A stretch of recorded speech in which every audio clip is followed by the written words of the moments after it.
warahmatullahi wabarakatuh. Waalaikumsalam warahmatullahi wabarakatuh.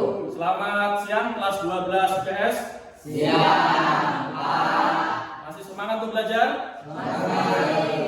Ya, kalau masih semangat, sebelum kita mulai belajar, kita awali dengan berdoa. Silakan pimpin berdoa. Hidayah. Sebelum kita belajar, marilah kita berdoa menurut keyakinan dan kepercayaan masing-masing. Berdoa dimulai.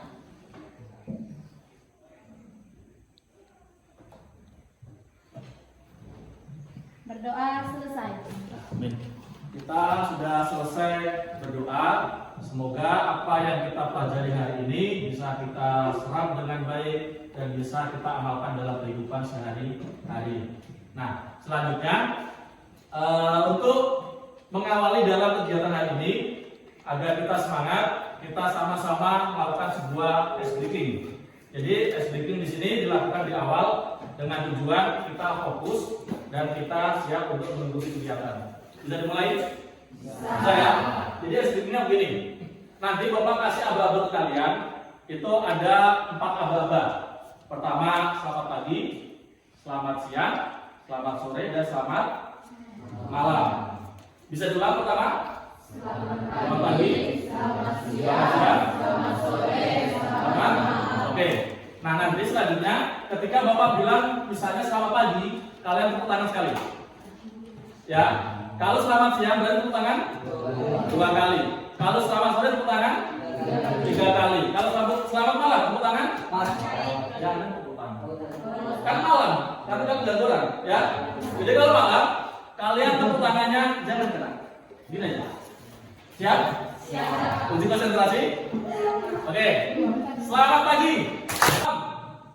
Oke, bagus. Siap ya? Selamat pagi. Selamat sore.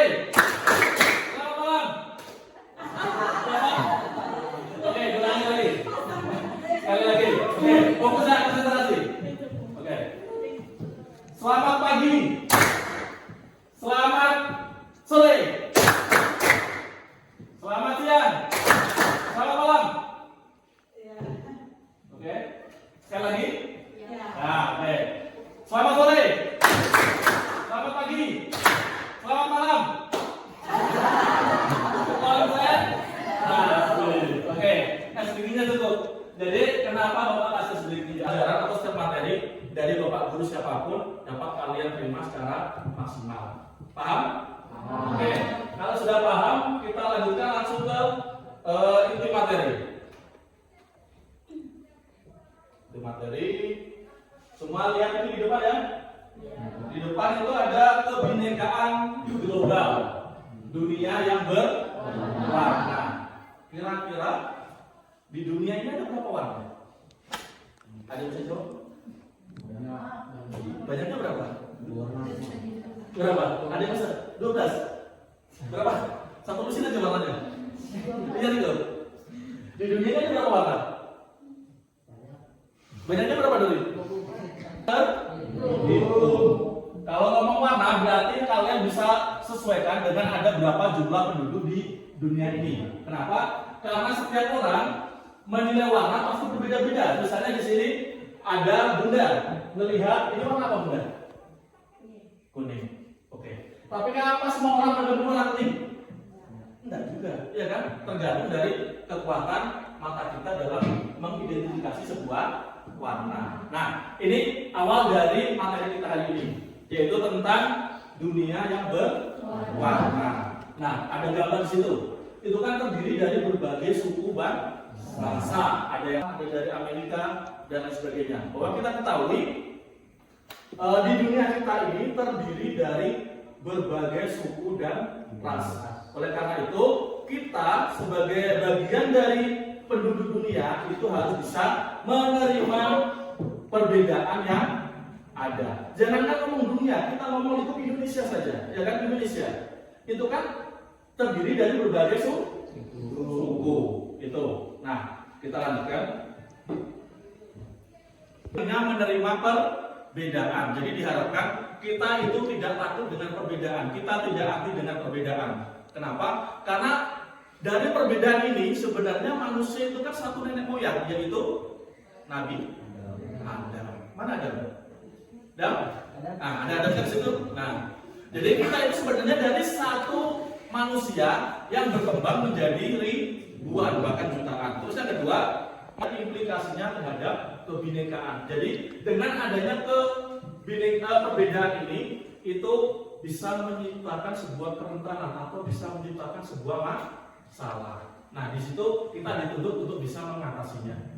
Terus terakhir, mampu memberikan contoh lewat tindakan praktek kebinekaan. Jadi nanti diharapkan setelah kegiatan ini kalian bisa menciptakan sebuah praktek yang kalian lakukan di masyarakat. Paham? Paham. Oke, Bapak lanjutkan. Terus ada sedikit pemandu di depan. Apa jadinya jika semua manusia di dunia ini seragam, warna kulitnya, bahasanya, adat istiadatnya, budayanya, semuanya sama? Semua manusia warnanya putih semua. Kira-kira apa dampaknya? Ya, betul sekali. Membosankan. Kenapa bisa membosankan? Karena apa? Tadi apa? Karena itu saja. Karena tidak variatif. Itu. Terus, apakah Anda pernah berpikir untuk dilahirkan kembali sebagai bangsa lain? Ini pertanyaannya sangat bagus nih. Kira-kira kalian pernah berpikir tidak untuk dilahirkan menjadi manusia yang lainnya? Pernah tidak berpikir gitu? Misalnya berpikir, kenapa ya aku dilahirkan di Indonesia? Kenapa tidak aku dilahirkan di Amerika saja? Kalian pernah berpikir gitu? Pernah. Kira-kira apa yang mendasari kalian untuk berpikir seperti itu? Apa ide? Kenapa ingin jadi orang lain? Kenapa tak ingin jadi diri sendiri? Kenapa deh? Mencoba rasa aku. Ya? Kenapa? Karena dia usah malu, sampai kan itu. Kira-kira kenapa? Kenapa sih kita ada bersurvei aja apa yang kita terima saat ini? Jalan kita jadi orang Indonesia yang pendek, yang dibilang pesek lah, yang dibilang orangnya internet, kecil dan sebagainya. Kenapa kita sebut aja? Karena kita tuh tidak mungkin bisa menjadi dari bangsa yang lain kan? Iya. Kira-kira mungkin tidak kita hari ini jadi bangsa yang lain? Ya kalau bangsa bisa, tapi kalau jadi ras, kira-kira bisa tidak? Misalnya hari kita jadi ras Asia, besok jadi ras Eropa misalnya. Kira-kira bisa tidak? Kan tidak bisa, ya kan? Nah, terus pertanyaan terakhir, kira-kira bagaimana dunia saat ini? Damai tidak? Tidak. Kira-kira apa yang menyebabkan dunia ini tidak damai? Karena kenapa? Ada ya? Invasi berarti ada serangan, ya kan? Nah, kira-kira yang latar belakang dari invasi ini apa ada? Apa ada? Perbedaan, betul sekali. Kalian pasti tidak asing dengan perang Rusia Ukraina, iya kan? Padahal mereka sama-sama orang Eropa, tapi kenapa mereka mau berperang? Ya kan? Karena ada perbedaan. Itu. Nah, di sini kita harap dengan adanya perbedaan itu bisa kita jadikan sebagai sebuah nilai positif. Kenapa?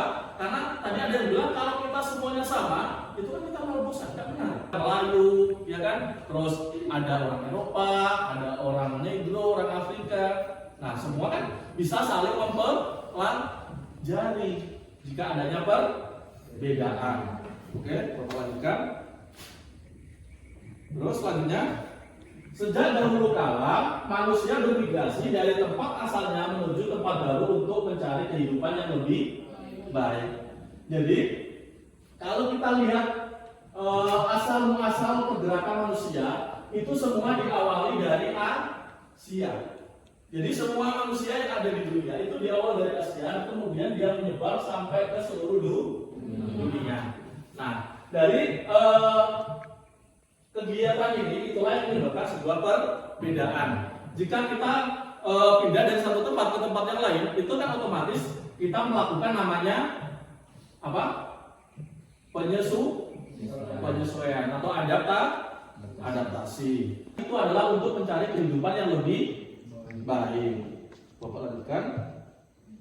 Terus selanjutnya, selama berabad-abad manusia dari berbagai ras dan bangsa hidup berdampingan dengan damai. Ini jelas sekali sebelum zaman apa ya ibaratnya ekspansi atau penjajahan yang dilakukan bangsa Eropa, Itu kan sebenarnya kita satu sama lain itu hidup dengan damai dalam satu kesatuan. Ini. Karena perlahan ada terjadi perbedaan tadi, perbedaan kepentingan, perbedaan politik dan lain sebagainya, baru ada nama perpecahan atau pertikaian tadi itu. Selanjutnya ini ada aktivitas. Misalnya kita orang Kalimantan, tinggal di Kalimantan aja. Kira-kira kalian mau enggak? Enggak. Kenapa enggak mau? Agus. Karena kenapa Agus? Karena membosankan.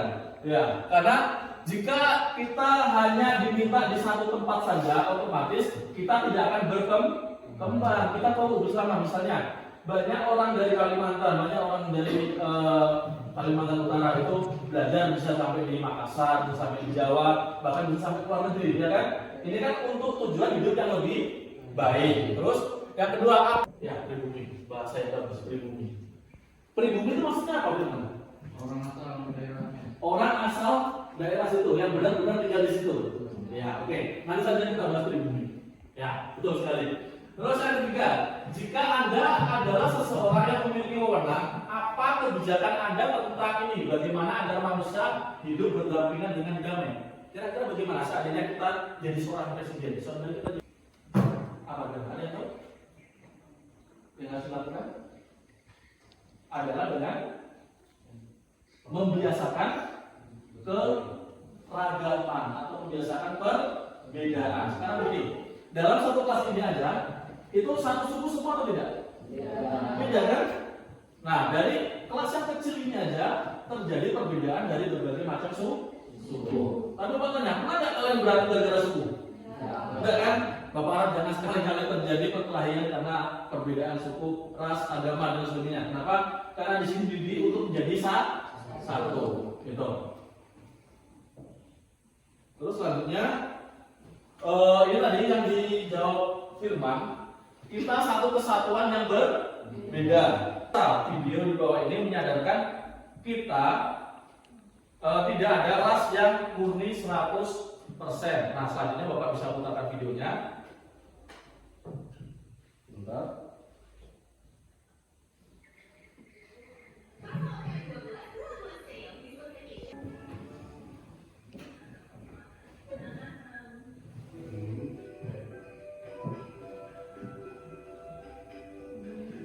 Nih, yang dibahas teman-teman. Alat teman bagus-bagus.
Dari video ini kira-kira apa yang dapat kita petik hikmahnya? Kayak dulu tadi Pak.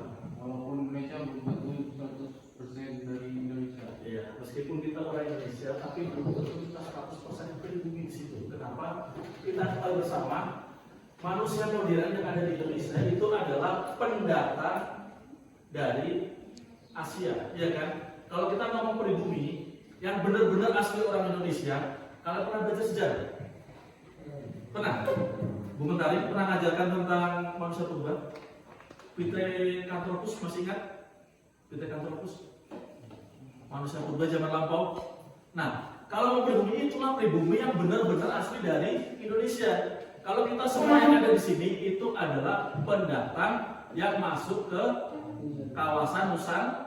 Nah, tadi dijelaskan yang pertama kali masuk itu adalah orang yang sekarang dikatakan sebagai orang Papua. Baru gelombang berikutnya itu termasuk nenek moyang kita semua. Berdasarkan dari tes DNA atau tes genetik, bukan sekedar dia di mana tinggal. Kalau tes genetik kita bisa mengetahui dari mana asal usul keturunan kita, nenek moyang kita, dan atasnya seperti apa itu diketahui. Nah tadi itu ada contoh adalah Najwa Shihab. Semua tahu Najwa Shihab? Tahu ya? Ini dulu mantan presenter di Metro kalau nggak salah ya, yang cukup populer. Dan mungkin ada salah satu di antara kalian yang menjadikan sebagai sebuah contoh bahwa Najwa Shihab kita ketahui bersama dia ini kan dikatakan sebagai orang keturunan Arab. Tapi ketika di video tadi itu DNA Arabnya Najwa Shihab itu tidak lebih dari 3,4%. Bahkan DNA Cina-nya si Najwa tadi itu adalah 4%. Jadi tidak tepat kan kalau kita katakan, oh ini orang Arab, ini orang Cina, ini orang Jawa, ini orang Dayak, orang manapun itu. Kan tidak tepat ya kan? Kenapa? Karena di sini kita itu sama-sama pendatang. Kita tidak tahu DNA kita yang murninya itu seperti apa. Karena di sini pasti ada percampuran dalam satu suku. Misalnya di sini ada Iswan. Iswan ini kalau misalnya tes DNA belum tentu dia asli Kalimantan. Siapa tahu ada nenek moyangnya yang dari Eropa ke sana sampai ke sini. Nah, kita tidak pernah tahu seperti itu. Nah, itulah yang menunjukkan bahwa kebinekaan global itu adalah sebenarnya kita adalah satu kesatuan. Jadi di sini kita tidak bisa ngeklaim bahwa kita adalah orang pribumi, kita orang asli di sini, tidak bisa seperti itu. Ya, jadi pada masa lampau. Kalau ngomong pribumi, yang saat ini itu adalah yang terdominat adalah misalnya Pithecanthropus, manusia purba, ya kan? Nanti mungkin bisa tanya-tanya sama buku tadi, Bu, Pithecanthropus itu apa, Bu? Manusia purba, manusia yang dikatakan pribumi itu macam apa, Bu? Nah, nanti bisa dipelajari lebih lanjut, ya. Jadi di sini pemahaman membuka wawasan kita bersama bahwa di sini itu yang dikatakan pribumi mungkin hampir dikatakan nggak ada orang pribumi benar-benar asli dari Kepulauan Nusantara. Kita semua adalah gelombang migrasi dari Proto Melayu maupun Deutero Melayu seperti itu. Sampai di sini paham? Paham ya? Kalau paham Bapak lanjutkan. Tangga bangsa dan tangga bahasa. Di Jepang itu ada sebuah simbol macam begini. Kalau kalian menganggap simbol ini apa kira-kira? Oke. Ya, sama. Simbol yang umum digunakan untuk lingkaran itu adalah oke. Tetapi kita tengok di Brasil kalau kita gini itu sama aja dengan lagi. Kenapa? Itu adalah sebuah simbol hinaan. Terus kalau di Inggris masih sama nilainya oke. Tapi kalau kita di Rusia itu nggak ada artinya. Terus di Jepang kalau kita gini berarti kita dikatakan minta uang. Nah, padahal satu simbol itu ada jutaan tafsiran. Nah, itu baru simbol aja. Terus ada bahasa dengan penutur terbanyak di dunia. Yang jelas pertama ada bahasa Inggris. Terus ada bahasa Cina, ada bahasa India, ada bahasa Spanyol, ada bahasa Prancis, ada bahasa Arab masuk, ada bahasa Bengali, Bangladesh, ada bahasa Rusia, ada bahasa Portugis, dan yang ke-10 itu ada bahasa Indonesia. Jadi bahasa kita itu adalah salah satu bahasa yang paling banyak digunakan di dunia, termasuk 10 besar. Itu. Orang yang memahami keragaman budaya akan lebih menghargai dan berempati terhadap budaya orang lain. Ini jelas sekali. Jika kita menghargai sebuah keragaman, maka kita itu lebih mudah menghargai orang. Kita itu lebih mudah berempati, kita lebih mudah bersimpati kepada orang lain. Kenapa? Di sini kita itu menganggap mereka itu sama, nggak ada sekat dengan kita. Ini yang diharapkan kepada kita bersama. Semakin ke depannya kita itu semakin mudah untuk bergaul, semakin mudah untuk bersatu dengan suku bangsa dan lain sebagainya.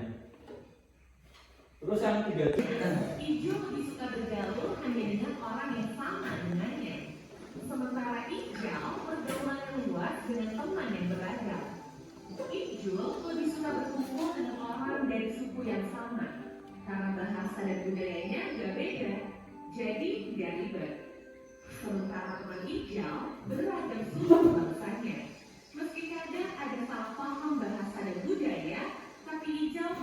mengambil pelajaran darinya. Ijul tak mau berteman dengan beda agama karena punya banyak prasangka. Kalau Ijal berteman dengan orang dari beragam agama, dari sana Ijal jadi belajar menghargai. Kalau Ijal senang kolaborasi, berbagai komunitas dia ikuti. Saat kuliah, Ijal tak kemana-mana, sementara Ijal mendapat kesempatan pertukaran mahasiswa ke berbagai negara. Dengan lingkungan yang terbatas, Ijal nggak mudah menemukan pekerjaan yang pas. Sementara Ijal punya network yang luas, sehingga tak sulit menemukan pekerjaan yang sesuai passionnya. Saat reuni, Ijal dan Ijal bertemu kembali. Dua orang sahabat yang dulu sama-sama siswa berprestasi. Dari cerita tadi, kira-kira kamu termasuk tipe Ijul atau Ijal? Dari survei Christian, ternyata pelajar lebih cenderung bergaul dengan kelompok yang memiliki kesamaan. Ini tidak salah, karena itu memang lebih nyaman. Tapi kalau kamu mau sukses, berwawasan luas, cobalah keluar dari zona nyaman. Pengalaman luas tentang perbedaan dan keragaman menentukan tingkat literasi antar budaya atau intercultural literasi. Literasi ini jadi satu faktor penting yang menentukan kecerdasan yang disebut EID. Meski Ijal dan Ijul sama-sama berprestasi secara akademik, tapi yang membedakan nasib mereka adalah Ijal punya kecerdasan antar budaya yang lebih tinggi dari Ijul. Jadi, kalau kamu mau sukses, gak cukup dengan cerdas akademik, tapi kamu harus berani bersikap terbuka, bergaul. Kira kalian mau jadi mana? Kalian mau jadi Ijul? Kenapa tidak ada? Kenapa semua mau jadi Ijal? Wawasannya luas. Kalau Ijul? Sempit. Ya. Jadi begini, dari video yang kita perhatikan bersama tadi itu, dapat kita tarik kesimpulan bahwa kecerdasan pengetahuan saja itu tidak cukup untuk membawa kita pada sebuah kesuksesan. Jadi di sini kita juga dituntut memiliki kecerdasan kultural. Jadi kita di sini itu tidak boleh anti namanya perbedaan. Kita tema Ijul dan Ijal tadi. Kalau menjadi siapa? Ijul atau Ijal tadi? Ijal. Ya. Ijal tadi di situ dia orangnya sangat terbuka. Dia bisa bersahabat dengan siapa saja, bergaul dengan apapun jadi manusia ya, dengan yang lain ya. Jadi yang positif loh ya, dengan yang lain-lain. Jadi bergaul dengan apapun ini konteksnya nggak memilih-milih teman. Nah kenapa? Dengan dia tidak memilih teman, dia bisa bergaul dengan apapun. Dapat dia tunjukkan ketika dia sudah lulus SMA atau sudah lulus kuliah, dia kan relasinya banyak kan sedikit. Banyak, relasinya banyak sekali sehingga dia di sini tidak nyamannya. Dia hanya mau bersahabat dengan satu sukunya. Dia hanya mau bersahabat dengan satu komunitasnya. Sehingga ketika dia sudah masuk ke dunia kerja, dia kesulitan untuk mencari sebuah relasi atau sebuah hubungan seperti itu. Nah, ini diharapkan kepada kalian semua karena di sini kalian masih tahap belajar untuk kelas 12 kedepannya untuk bisa lebih fleksibel dalam pergaulan. Kita bisa membaur dengan siapapun, meskipun kita berbeda agama, berbeda suku, berbeda apa tadi? Komunitas. Pasti ada informasi atau ada ilmu yang bisa kita ambil seperti itu. Paham? Paham ya? Kita lanjutkan. Sudah habis. Nah, ini kerentanan.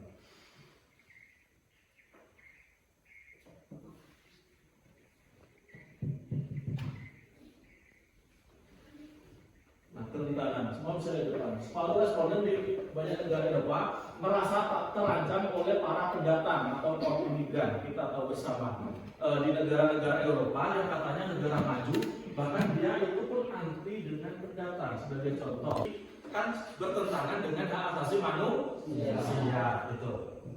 Nah, kita tengok grafik insiden ekstremis banyak sekali. Nggak hanya di Prancis, di hampir setiap negara. Misalnya itu ada di Romania. Romania itu etnis khusus ya Islam yang tersingkirkan. Ada juga di Jerman juga ada kelompok yang anti pendatang. Selanjutnya di Amerika Serikat terjadi peningkatan tindakan intoleran seperti kasus diskriminasi terhadap masuk orang golongan kedua seperti itu. Terus selanjutnya kerentanan. Ratusan ribu orang Rohingya meninggalkan negaranya untuk menyelamatkan diri dari serangan ekstremis Buddha yang didukung oleh pasukan keamanan Myanmar. Ini juga kita tahu bersama, orang Rohingya, minoritas Muslim Rohingya, mereka pun terusir dari negaranya karena dianggap berbeda dari yang lainnya. Karena di sana mayoritas orang Buddha dan ada sedikit Muslim, maka yang Muslim ini sampai tidak aman tinggal di negaranya sendiri. Berdasarkan laporan tahunan kemerdekaan beragama dan berkeyakinan, ini dari White Foundation juga, bahwa di dunia ini yang sering menjadi korban kekerasan itu adalah perempuan. Kira-kira kenapa perempuannya lebih sering menjadi korban daripada laki-laki? Jangan-jangan pelakunya laki-laki semua ini? Iya Gus, pelaku kekerasannya laki-laki. Ya, perempuan itu memiliki karakter yang lebih lemah dan lebih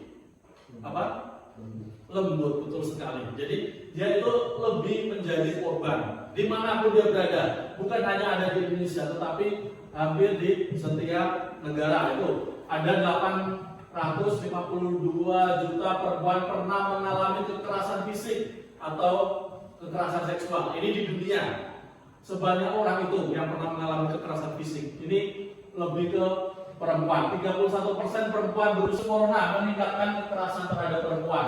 Suami atau pasangan adalah pelaku kekerasan terhadap perempuan yang paling umum. Nah, yang melakukan kekerasan yang paling umum itu adalah malah orang terdekat. Kira-kira kenapa bisa terjadi fenomena seperti itu? Bagaimana? Kenapa malah orang-orang terdekat? Harusnya orang terdekat itu kan orang yang bisa menjaga, bisa mengasihi, dan bisa melindungi dan lain sebagainya. Tetapi ini hasil dari laporan KKB maupun White Foundation malah orang-orang terdekatnya. Berarti di sini dapat kita bersama orang-orang ini masih belum stabil dalam emosi, belum bisa mengatur emosinya. Nomor 1, ini penting untuk kita bersama, terlebih kalian yang tidak lama lagi akan meninggalkan bangku SMA. Kalau kalian mau sukses di abad 21 ini, kuncinya yang pertama itu adalah kreativitas. Kedua adalah komunikasi atau komunikatif. Ketiga adalah berpikir kritis. Yang keempat adalah kolaborasi. Jelas sekali. Yang pertama kita harus kreatif. Di sini kalau kita tidak kreatif, maka cepat atau lambat kita pasti akan tersingkir. Terus kalau cerdas apapun kita, macam si Ijul tadi ya, dia tidak komunikatif, maka dia tidak bisa sukses. Kenapa? Relasinya di sini terbatas. Terus selanjutnya berpikir kritis. Nah, di sini dari kalian awal mula belajar pasti diajari untuk bisa berpikir kritis. Kenapa? Dalam berpikir kritis di sini kita diminta untuk dapat menyelesaikan dari sebuah permasalahan yang ada. Itu kritis, jangan ibaratnya menolaknya. Kenapa? Ini adalah salah satu kunci sukses di abad 21. Terus yang terakhir itu adalah kolaborasi. Nah, di sini kita dituntut untuk bisa berkolaborasi dengan orang lain. Oke, ini untuk akhir dari kunci sukses di abad 21. Selanjutnya, karena kita sudah selesai untuk materi kebinekaan global, dunia yang penuh berwarna tadi kita dijelaskan banyak sekali bahwa dunia kita ini terdiri dari berbagai macam. Semua sudah kita pelajari. Nah, selanjutnya Bapak minta satu di antara kalian untuk bisa menarik sebuah kesimpulan dari hasil pembelajaran kita di siang hari ini. Kira-kira sampai mau menarik kesimpulannya? Oh ya, Asani, silakan Asani. Dapat diambil kesimpulan bahwa di dunia ini terdapat berbagai perbedaan suku dan bangsa. Dan kita harus bisa saling menerima perbedaan yang ada. Kesimpulan kedua, di Indonesia ini tidak ada yang namanya orang asli pribumi. Yang ada, kita ini hanyalah pendatang di masa yang lampau. Untuk kesimpulan ketiga, untuk bisa sukses di abad 21, kita harus memiliki 4 kunci. yaitu kreatif, komunikatif, berpikir kritis, dan mampu berkolaborasi. Ya, betul sekali. Tepuk tangan buat Nanti. Jadi jelas sekali yang saya sampaikan kepada tadi bahwa satu di dunia ini terpisah menerima segala perbedaan. Terus yang kedua, jelas sekali di Indonesia ini tempat kita tinggal, tempat kita hidup ini tidak ada yang dapat dikatakan benar-benar pribumi asli dari situ. Tidak ada. Yang ada adalah kita adalah bagian dari pendatang, kita adalah bagian dari gelombang migrasi Proto Melayu, Detro Melayu, dan sampai sekarang berkembang menjadi kita. Terus yang terakhir, yang ketiga itu adalah dalam mencapai kesuksesan di abad 21 itu ada berapa kunci tadi? Yang pertama kita harus kreatif. Yang kedua, ya, komunikasi. Kita harus komunikatif. Jadi kita harus bisa berkomunikasi. Ketiga, berpikir kritis. Nah, di sini kita harus bisa berpikir kritis. Kita harus bisa menyelesaikan sebuah masalah. Terus yang keempat terakhir, kolaborasi atau kolaboratif. Jadi jelas sekali yang terakhir kita harus bisa bekerja sama antara satu dengan yang lain. Oke, untuk pembelajaran hari ini sudah ada pertanyaan? Tidak ada? Semua paham ya? Saya? Oke, kalau semua tidak ada tanyakan, semua sudah paham. Bapak harap yang kita pelajari hari ini bisa kalian terapkan dalam kehidupan sehari-hari, yaitu kita tidak boleh anti perbedaan. Oke, karena waktu kita sudah habis, maka kita akhiri kegiatan hari ini dengan berdoa. Silakan berdoa. Doa dimulai.